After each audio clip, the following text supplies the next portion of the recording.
Chapter 2. The object that tried to finish itself. The first sign of trouble was a label that wouldn't stay put. Miss Bancroft noticed it during her morning round. A small label had slipped slightly to the left, as if it was protesting.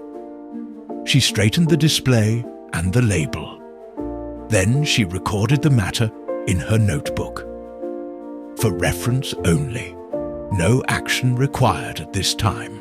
10 minutes later, it had shifted again. This was unusual. The object in question was modest, even by the museum's standards. A folded program from a concert that never took place. The paper was thin, the ink faded, the promise unresolved. It had always been perfectly content to remain so. Miss Bancroft frowned, not in alarm, but in thought. At precisely 10:28, a visitor arrived who did not behave as expected.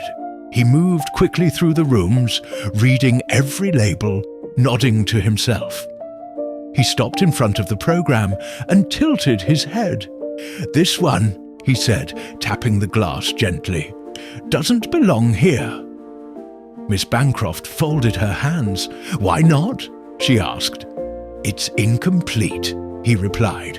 "Surely the point is to finish the story. Find out what happened. Put it back in the world." Miss Bancroft smiled politely. The kind of smile that suggested she had heard this argument before and would hear it again. "It is in the world," she said, "just not the noisy part." The man looked unconvinced. He thanked her briskly and left. That afternoon, Miss Bancroft noticed something she had never seen before. The program had shifted again, this time leaning ever so slightly forward, as if eager. Nearby, the unpunched ticket seemed restless. Even the unfinished letter appeared to curl at the edges, impatient. Miss Bancroft stood very still. She did not scold. She did not intervene. Instead, she sat on the bench in the center of the room and waited. "You're not meant to become something else," she said softly. "You're meant to be what you are."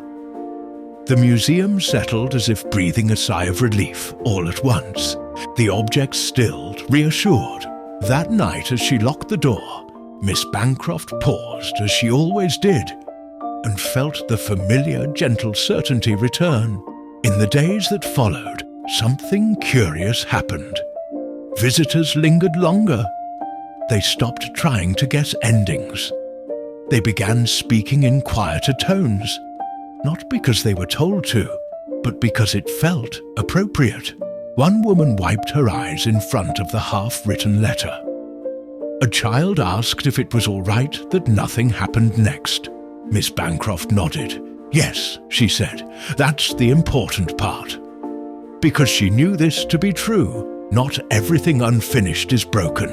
Not every pause is a problem. And sometimes the kindest thing a curator can do is protect a moment from ever being forced to make sense.